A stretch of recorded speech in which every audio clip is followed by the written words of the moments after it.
ጠቅላላ የቁጥሮቹ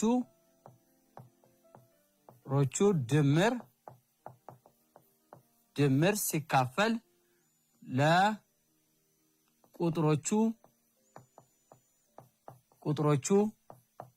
ብዛት ነው። አጠቃላይ የቁጥሮቹ ድምር ሲካፈል ለቁጥሮቹ ብዛት ነው። በተጨማሪም ደግሞ የፍጥነት የእንቅስቃሴ ፕሮብሌሞችን ለማየት ሞክረን ነበር። የእንቅስቃሴ ፕሮብሌሞች ላይ አማካይ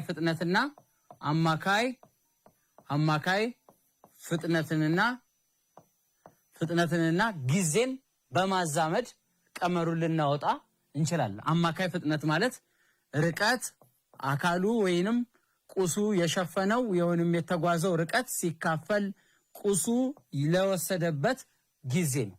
ይህ ማለት አማካይ ፍጥነት ማለት ርቀት ሲካፈል ለጊዜ ነው።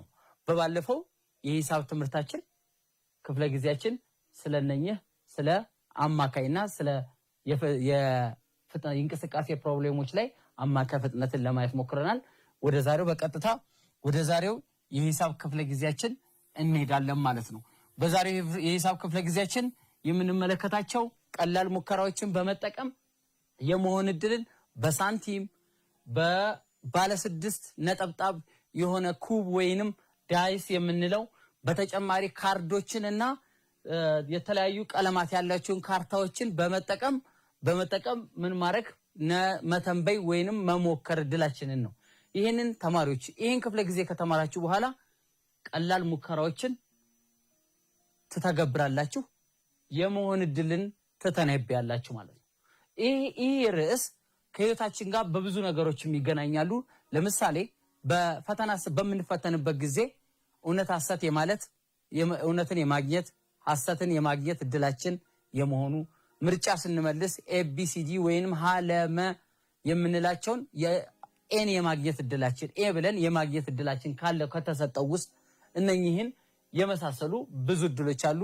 ሌላው ሳንቲምን ስናስፈነጥር ወይንም ስንወረውር ዘውድን የማግኘት ጎፈርን የማግኘት እድላችን ይህ የመሆን እድል በመባል ይጠራል።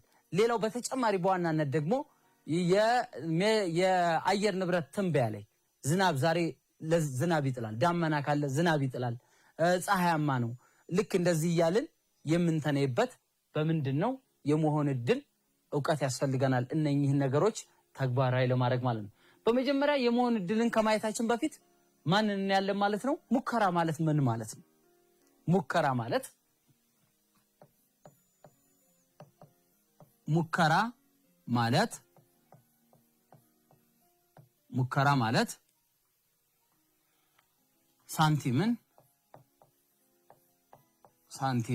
ሳንቲምን መጫወቻ ኩብን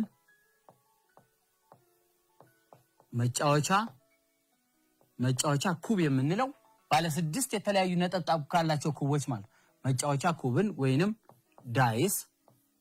ዳይስን በማስፈንጠር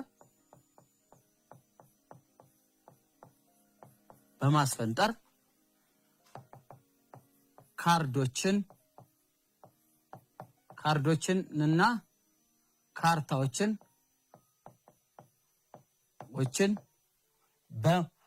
በማውጣት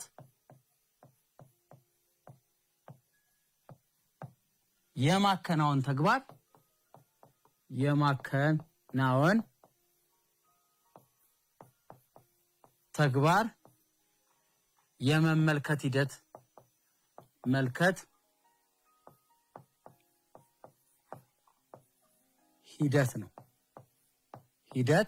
ነው። በጣም ጥሩ። ሙከራ ማለት ሳንቲሞችን የመጫወቻ ኩቦችን ወይንም ዳይስ እንላቸዋለን በማስፈንጠር ወይንም ማስፈንጠር ወይንም ማስወርወር የምንላቸው ማለት ነው። ለምሳሌ ሳንቲሞች ካሉ ሳንቲሞችን ምን እናደርጋለን? ማስፈንጠር ወይንም መወርወር የምንለው። ካርዶችንና ካርታዎችን ደግሞ ምን በማድረግ በማውጣት ተመሳሳይ ይዘት ያላቸው ተመሳሳይ ሳይዝ ያላቸው ስፋት ያላቸው ነገር ግን ቀለማቸው የተለያየ ላያቸው ላይ ያለው ምልክት የተለያየ የሆነ ካርዶችን ምን በማድረግ በማውጣት ይህንን የማከናወን ተግባር የመመልከቱ ሂደት ማለት ነው። ይህን ተግባር የመመልከቱ ሂደት ምን ይባላል? ሙከራ በመባል ይጠራል።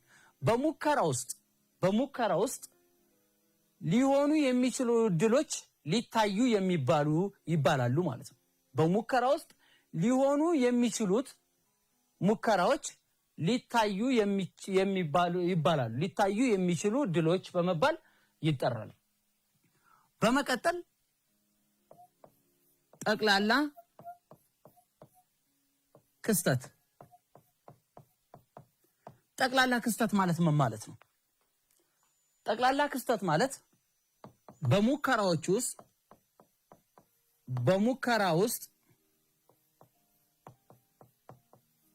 በሙከራ ውስጥ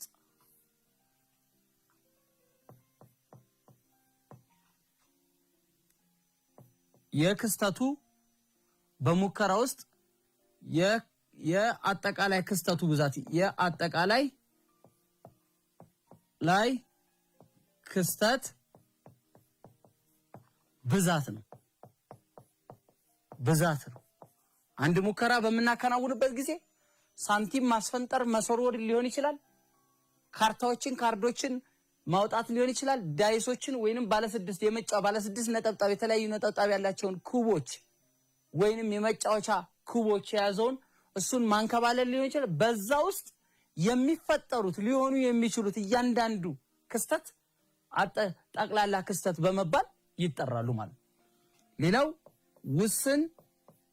ውስን ክስተት። ውስን ክስተት ማለት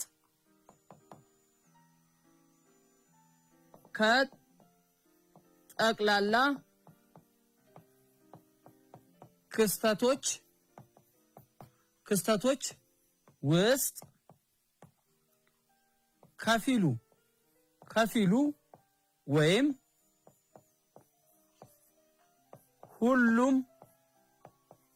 ሁሉም የክስተት ብዛት ነው። የክስተት ወይንም የሙከራ ብዛት ሁሉም የክስተት ብዛት ነው። አንድ ሙከራ ካከናወንን በኋላ እዛ ሙከራ ውስጥ የሚፈጠሩ ክስተቶች አሉ። ጠቅላላ ክስተትና ውስን ክስተት ነው። ውስን ክስተቶች በማን ውስጥ ይገኛሉ? በጠቅላላ ክስተት ውስጥ ይገኛሉ። ከነኛ ክስተት ውስጥ ሁሉም ሊሆን ይችላል። ሁሉም ሙከራዎች ውስጥ የተፈጠሩ ክስተቶች ወይንም ከፊሉም ክስተቶች ሊሆኑ ይችላሉ። የነኛ ብዛት ማን ይባላል? ውስን ክስተት በመባል ይጠራል።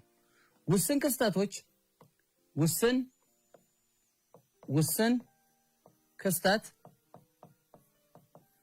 ክስተት የጠቅላላ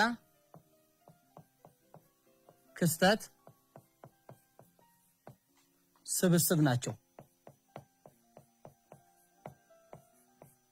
ውስን ክስተት የጠቅላላው ክስተት ስብስብ ናቸው ማለት ውስን ክስተቶች የሚወጡት የምናገኛቸው ከጠቅላላ ክስተቶች ውስጥ ነው ማለት ነው። ሌላው ዋናው ርዕሳችን ላይ የሚያጠነጥነው የመሆን እድል ነው።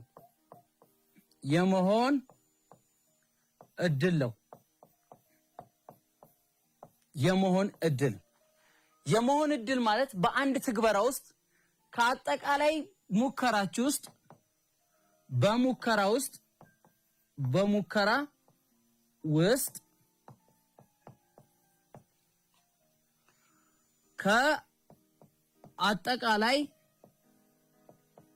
ከአጠቃላይ ወይንም ከጠቅላላ የሙከራ ብዛት የተከሰቱ ክስተቱ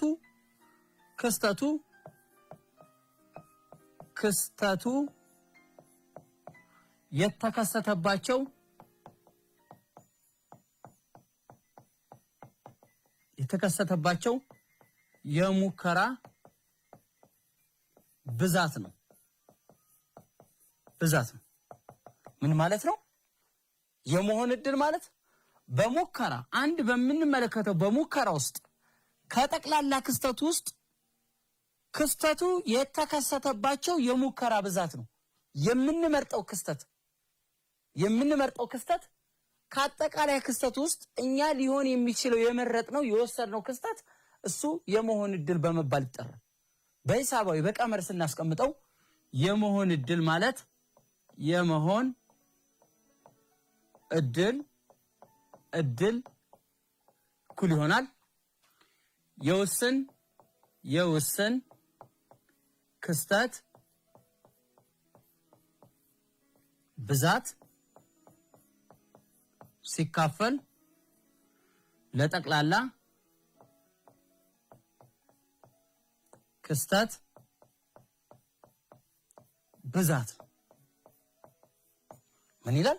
የመሆን እድል ማለት የውስን ክስተት ብዛት ሲካፈል ለጠቅላላ ክስተት ብዛት ነው። በጣም ጥሩ። ከኔ ጋር እንደሆናችሁ ተስፋ አደርጋለሁ ተማሪዎች። አሁንም እነኚህን ሐሳቦች የሚያጎለብቱ ጥሩ ጥያቄዎች እንሰራለን። አንድ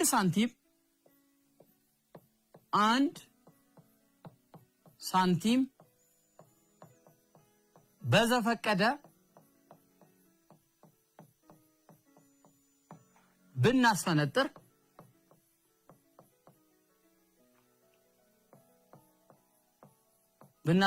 በሌላ አገላለጽ ብንወረውር ማለት ነው።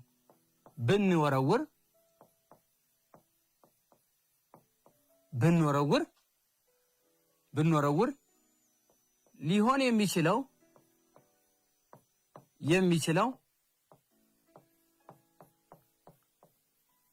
ሊሆን የሚችለው ሳንቲሙ ሲወረወር ወይንም ሳንቲሙ ስናስፈነጥረው ወይን ስንወረውረው አንድ ሳንቲም ማንኛውንም የሀገራችንን ሳንቲም ሁለት ገጽታ አለው።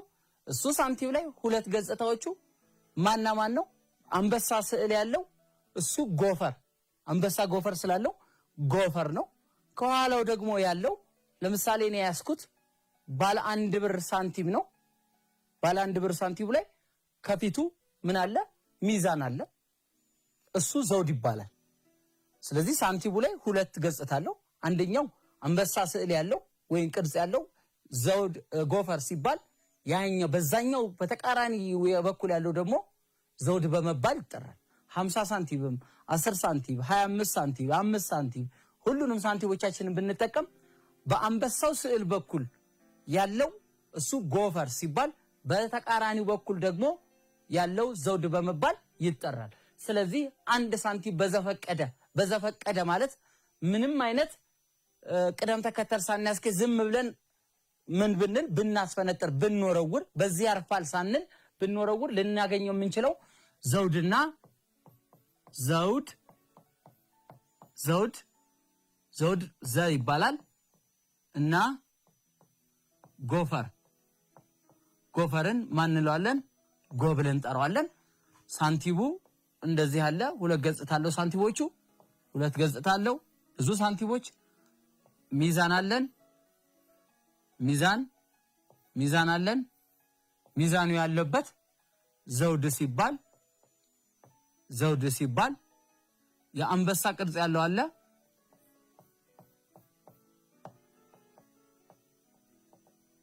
የአንበሳ ቅርጽ ያለው አለ። እሱ ደግሞ ጎፈር በመባል ይጠራል ማለት ነው። ስለዚህ ሳንቲሙ ሊወርቅ የሚችለው እድል የመሆን እድሉ ክስተቶቹና ማን ናቸው? ዘውድና ጎፈር ናቸው ማለት ነው። በጣም ጥሩ ተማሪዎች። በተጨማሪ ምሳሌ እናያለን። ለምሳሌ አንድ ሳንቲም ወደ ላይ ብንወረውር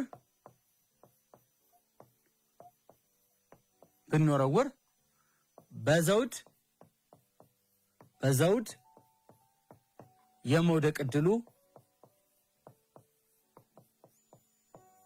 የመውደቅ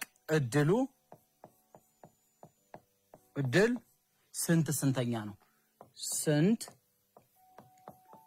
ስንተኛ ነው?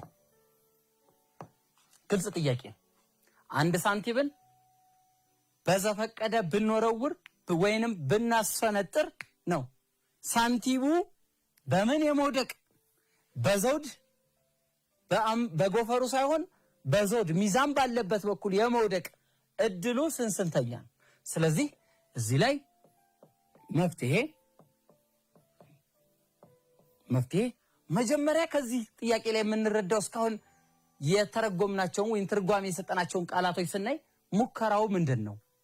ሙከራው እዚህ ጥያቄ ላይ ሙከራው የዚህ ጥያቄ ሙከራ ምንድነው? አንድ ሳንቲም ወደ ላይ መወርወር። አንድ ሳንቲም ስንት ጊዜ? አንድ ጊዜ ነው የወረወርነው።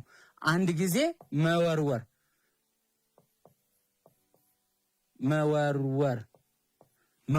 አንድ ጊዜ መወርወር። ይሄ ነው ሙከራ የሰራ ነው።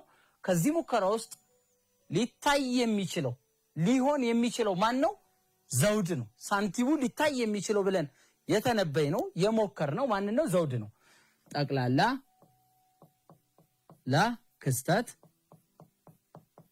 ክስተት ማን ነው? በምን ሳንቲሙ በምንና በምን ሊያርፍ ይችላል ብለናል? ወይም በዘውድ ወይንም በጎፈር። ዘውድ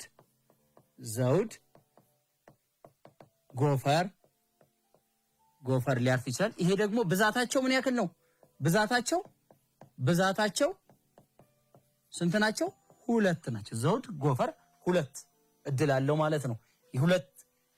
ሌላው ውስን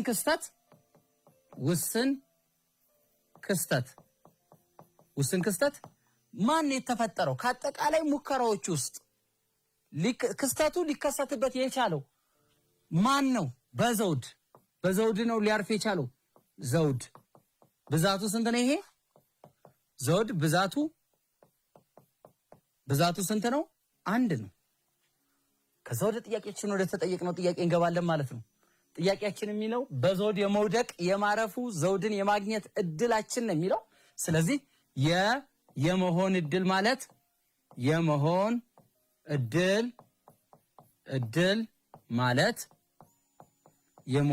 ማለት ወይንም የመሆን እድል ማለት አጠቃላይ ውስን ክስተት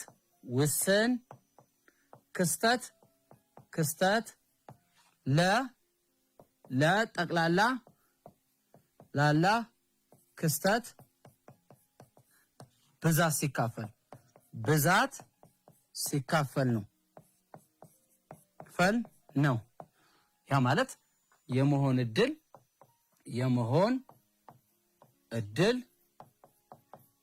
እድል ማለት ውስን ክስተት ብዛት የውስን ክስተት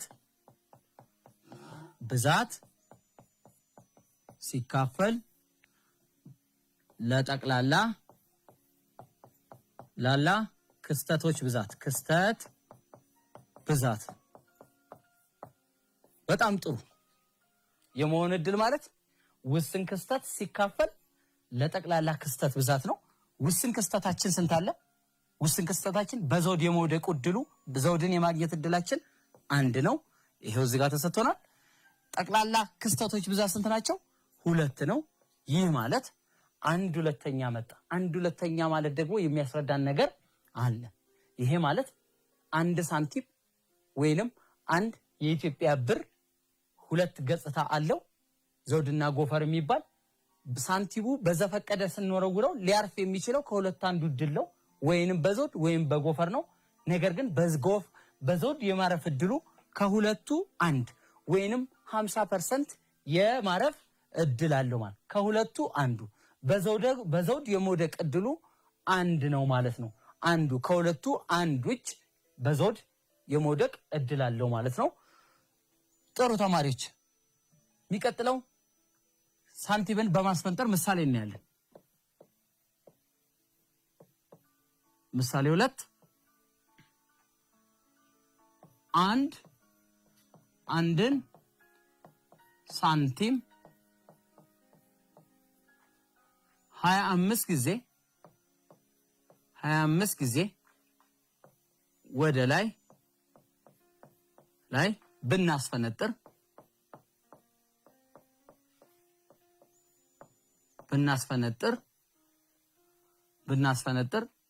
እና 10 ጊዜ በዘውድ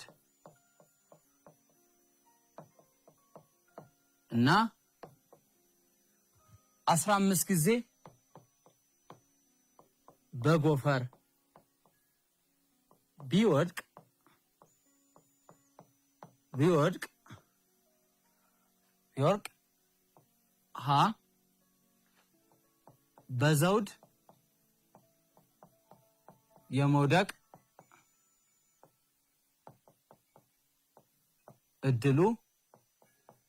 እድል ስንተኛ ነው?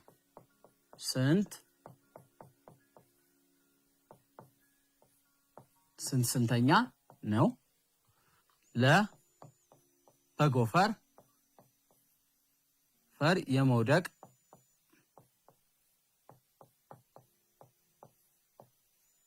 እድል ስንተኛ ነው?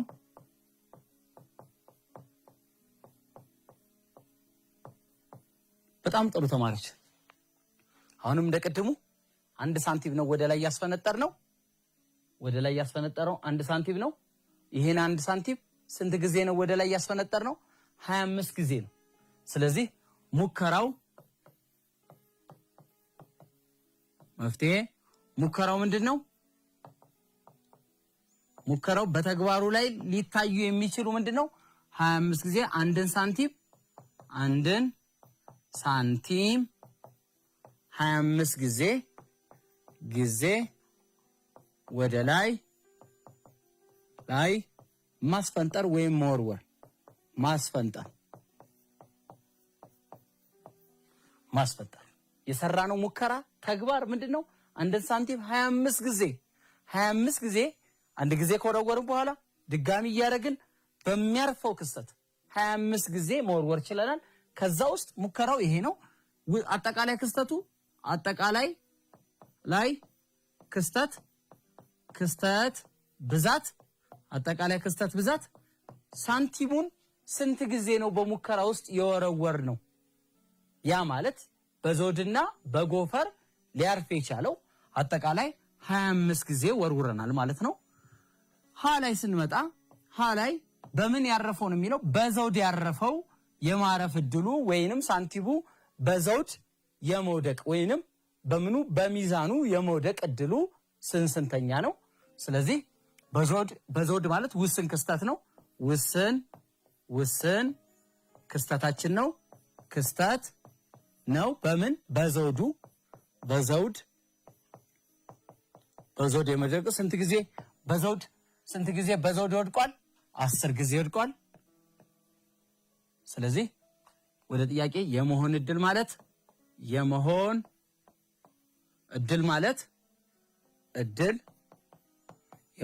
ማለት የውስን ክስተት ብዛት ሲካፈል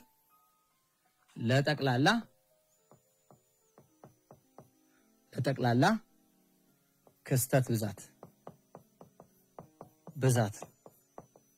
በጣም ጥሩ ቀመሩ ይሄ ነው። ስለዚህ የውስን ክስተቱ ብዛት በዘውድ የመውደቅ እድሉ ስንት ነው? 10 አለ። ጠቅላላ ክስተቱ ስንት ጊዜ ተወርውሯል? 25 ጊዜ። ስለዚህ ስንት ነው? ከ25ቱ 10ሩ ሳንቲም ሲወርቅ 10 ጊዜ ያገኘ ነው በዘውድ ነው። ይሄ ማለት አቃለን ማስቀመጥ ይችላለን። በጋራ አካፋያቸው በ5 5 ስለዚህ ከ5ቱ 2ቱ በዘውድ ወርቋል። ወይንም ከ25ቱ ሳንቲሙ 25 ጊዜ ታስፈንጥሮ ወይንም ተወርውሮ 10ሩ ሊያርፍ የቻለው በዘውድ ነው ማለት ነው። በጣም ጥሩ እየተከታተላችሁኝ እንደሆነ ተስፋ አደርጋለሁ። አሁንም በተመሳሳይ በጎፈር የሚወርቅበትን እድል በጎፈር ሊያርፍ የሚችልበትን እድል እንሰራለን ማለት ነው። በተመሳሳይ መልኩ የመሆን እድል ማለት የመሆን እድል የመሆን እድል በጎፈር የመውደቅ ጎፈር የመሆን ሳንቲሙ ሲወርቅ ምን የመሆን ጎፈር የመሆን እድሉ የውስን ክስተት የውስን ክስተት ብዛት ሲካፈል ለጠቅላላ ክስተት ብዛት። ስለዚህ በተመሳሳይ የውስን ክስተት ብዛት ሲል በዚህ ጥያቄ ላይ በጎፈር የማር ውስን ክስተት ማለት ከአጠቃላይ ክስተት ውስጥ ክስተቱ ሙከራው ከፊሉ ወይንም የተወሰነው ማለት ነው። ስለዚህ ውስን ክስተቱ ስንት ነው? በጎፈር የማረፍ እድሉ በጎፈር ስንት ነው? በጎፈር ስንት አድርግቷል? 15። አጠቃላይ ክስተቱ ደግሞ ስንት ነው? 25። ስለዚህ ከ25ቱ 15ቱ ሳንቲም ሲወርቅ 15ቱ ገጽታው የላይኛው ገጽታው ሳንቲሙ ያረፈው በምንድን ነው ማለት ነው? በጎፈር ነው ማለት ነው። ስናቃልለው ደግሞ በ5 3 5 ወይንም 5 ጊዜ ሳንቲሙ ወርቆ በዘፈቀደ ተስፈንጥሮ 3ቱ እጅ ጎፈር መሆኑን ያሳየናል ማለት ነው። ጥሩ ተማሪዎች፣ ወደሚቀጥለው ሐሳብ ደግሞ እንሄዳለን። የሚቀጥለው ሐሳብ የመጫወቻ ኩብ የሚባለው። የመጫወቻ ኩብ ማለት ቤታችሁ አካባቢያችሁ ላይ ትምህርት ቤቶቹ ላይ አይታችሁ ሊሆን ይችላል። የመጫወቻ ኩብ የኩብ ገጽታ ባለ 6 ገጽ ያለው የመጫወቻ ነው። 6ቱም ገጽ ላይ የተለያዩ ነጠብጣብ ያሉት ከ1 እስከ 6 ነጠብጣብ ያሉት ለመሆን እድልን ለመተንበይ ለመጫወት የሚጠቅም ነው። ስለዚህ የመጫወቻ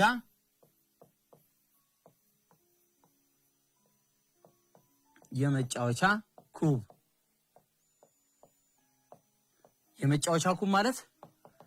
ማለት ባለ 6 ገጽ እና በ6ቱ ገጾች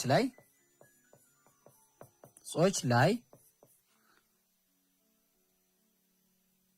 የተለያዩ ክብ ነጠብጣብ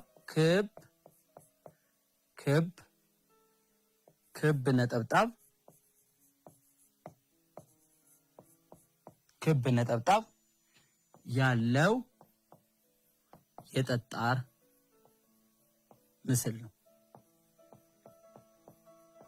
ምስል ነው። የመጫወቻ ኩብ ወይንም ዳይስ የምንለው ነው። ዳይስ ቅድም አይተናል። ዳይስ የምንለው ነው። ባለ 6 ገጽ ነው።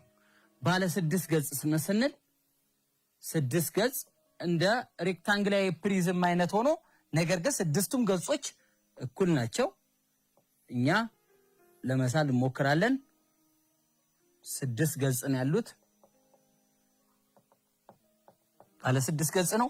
በ6ቱም ገጽ ላይ የተለያዩ ክብ ነጠብጣብ አሉት። ለምሳሌ በዚህኛው በኩል በሚታያችሁ በኩል ስናረግ እዚህ ጋር 3 ክቦች ሊሆኑ ይችላሉ።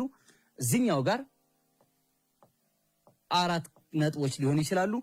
በዚህ በፊት ለፊት ላይ 6ቱ ሊሆኑ ይችላሉ። ከኋላው ደግሞ ባለ 1 ነጠብጣብ ሊሆን ይችላል። ከኋላው በዚህ በታችኛው በኩል ባለ 2 ሊሆን ይችላል። በዛኛው በኩል ደግሞ ባለ 5 ሊሆን ይችላል። ባለ 5 ሊሆን ይችላል።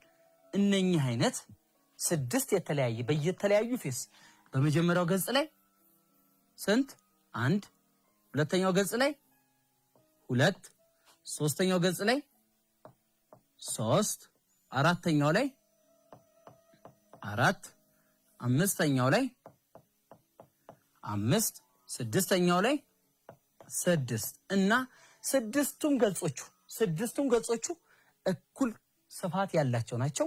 ነገር ግን የነጠብጣቡ ብዛት እንደየገጾቹ ይለያያሉ። የመጀመሪያው ገጽ እና ሁለተኛው ገጽ ላይ ያሉት ነጠብጣቦቹ ይለያይ። ይህ ምስል የመጫወቻ ኩብ ወይም ባለ 6 ገጽ ክብ ነጠብጣብ ያሉት ወይንም የምናውቀው ዳይስ በመባል ይጠራል ማለት ነው። በጣም ጥሩ ምሳሌ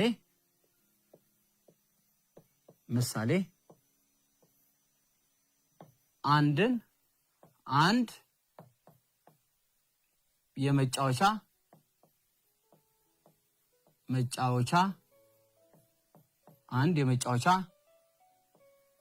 ክብ ወይንም ባለ 6 ነጠብጣብ ያለው ክብ አንድ የመጫወቻ ክብ ነጠብጣብ ያለው ኩብ አንድ ጊዜ ብንወረውር ወይም ብናስፈነጥር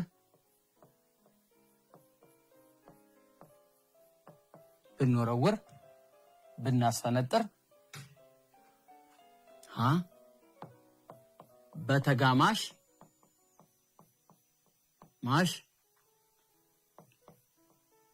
ቁጥሮች የመውደቅ እድሉ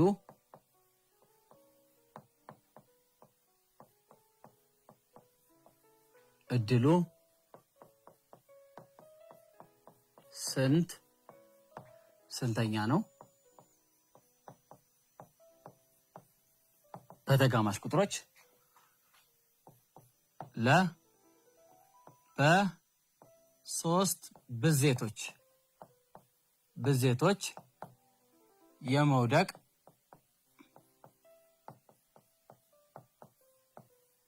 እድሉ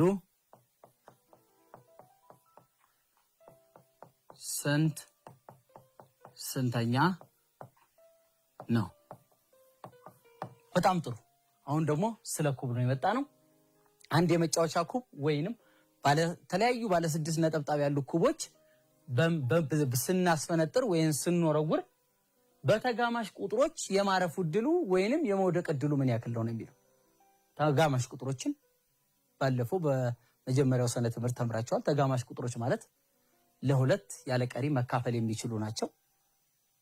ለሁለት ያለ ቀሪ የሶስት ብዜቶች ደግሞ የምንለው ቁጥሮቹ በሶስት እየተባዙ የሚመጣ ወይንም ለሶስት ተካፋይ የሆኑ ቁጥሮች ማለት ነው።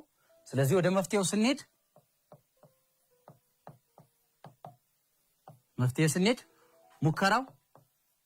ሙከራው ማን ነው? ምንድነው የሞከርነው? ልናየው የምንችለው በዚህ የመሆን እድል ትንበያ ላይ ልናየው የምንችለው ምንድነው? ሙከራው ነጠብጣብ መጫወቻ ኩብን ማስፈንጠር መጫወቻ ኩብን አንድ ጊዜ ማስፈንጠር ወይም መወርወር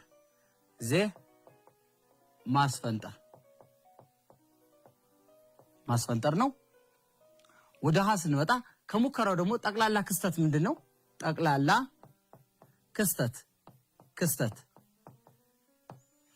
ክስተት መጫወቻ ኩብ ሊይዛቸው የሚችለው ገጹ ላይ ሊይዛቸው የሚችለው የቁጥሮች ብዛት እነማን ናቸው? የነጠብጣብ ብዛት ሊሆን የሚችሉት ማን ነው? 1 2 አለ 2 ነጥብ ያለው 3 ነጠብጣብ ያለው አለ 4 ነጠብጣብ ያለው አለ 5 ነጠብጣብ ያለው አለ እና 6 ነጠብጣብ ብዛታቸው ደግሞ ስንት ናቸው? 1 2 3 4 5 6 ብዛታቸው 6 ነው ማለት ነው። የመጀመሪያው ጥያቄ ላይ ስንሄድ በተጋማሽ ቁጥሮች የመውደቅ ወይንም የማረፍ እድሉ ተጋማሽ ቁጥሮች ማለት የተጋማሽ ቁጥሮች ለሁለት ያለ ቀሪ መካፈል የሚችሉ የኩቡ የመጫወቻው ኩብ የላይኛው ገጽ ተጋማሽ ቁጥር የመሆን እድሉ ነው። ስለዚህ ውስን ክስተት እነማን ናቸው? ውስን ክስተቶቹ ከነኚህ ከተሰጡት በኩቡ ላይ ሊያርፉ ከሚችሉ ገጾቹ ላይ ሊያርፉ ከሚችሉት ከ1 2 3 4 5 6 ከነኚህ ውስጥ በተጋማሽ ቁጥሮች ሊያርፉ የሚችሉት እነማን ናቸው? ተጋማሽ ቁጥሮች የምንላቸው 2 4 እና 6 ናቸው። 2ም 4ም 6ም ለሁለት ያለ ቀሪ የሚካፈሉ ቁጥሮች ስለሆኑ ስለዚህ እነማን ናቸው? 2 4 6 ብዛታቸው ስንት ነው? ስንቆጥራቸው 1 2 3 ናቸው። በጣም ጥሩ። ጠቅላላ ክስተት ስንት አለን? 6 አለን። ስለዚህ የመሆን እድል ወይም በተጋማሽ ቁጥር የመውደቅ እድላቸው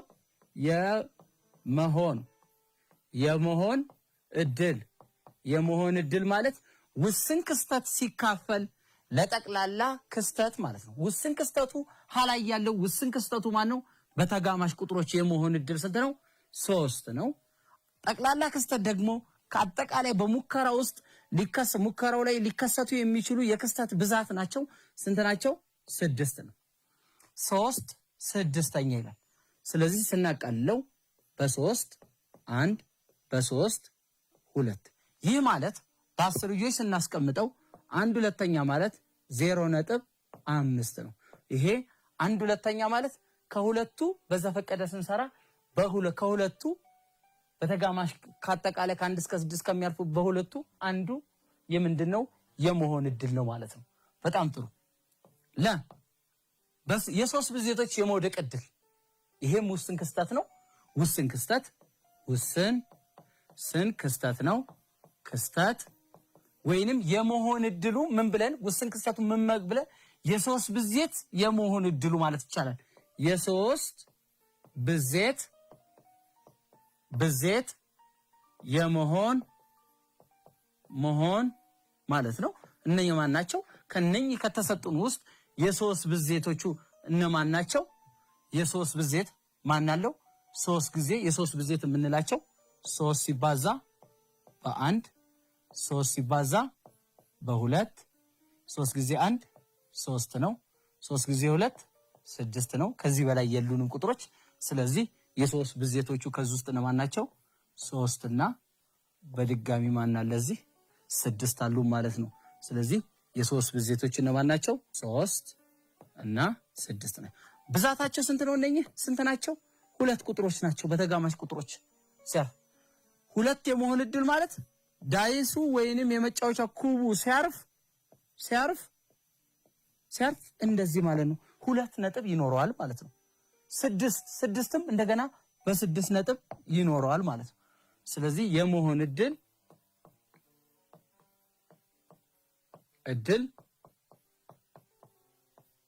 ማለት ውስን ክስተት ሲካፈል ለጠቅላላ ክስተት። ውስን ክስተት ስንት ነው? 2 አለን። ጠቅላላ ክስተት ስንት አለን? 6 አለን። ስለዚህ ስናቃልለው በ2 1 በ2 3 ይሄ ማለት 0.33 እንደዚህ ኢአክታሚ ቁጥር ተምረናል። ኢአክታሚ ነው። ያ ማለት የማካፈል ሂደቱ ምን የሚለው የሚቀጥል ነው ማለት ነው። ስለዚህ እነኚህን ሌላ በተጨማሪ ለቤት ስራችሁ የሚሆን ከቤተሰብ ጋር የምትሰሩት አንድ ጥያቄ እሰጣለሁ ማለት ነው። የክፍል ስራ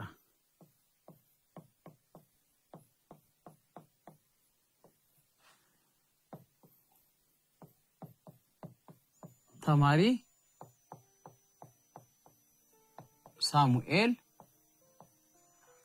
ሳሙኤል 2 ቢጫ ካርዶች 1 ጥቁር ካርድ እና 3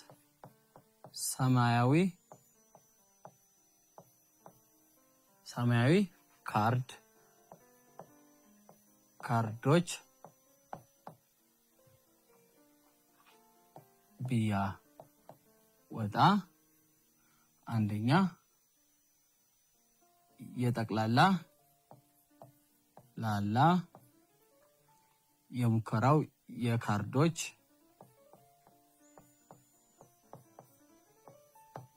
ብዛት ስንት ነው?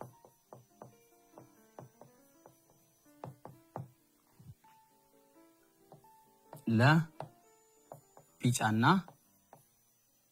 እና ሰማያዊ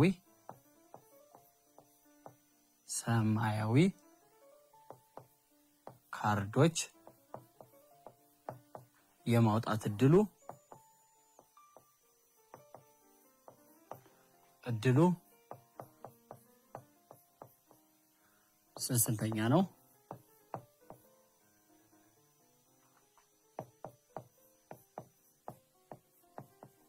ስንተኛ ነው? እሺ ተማሪዎች እነኚህን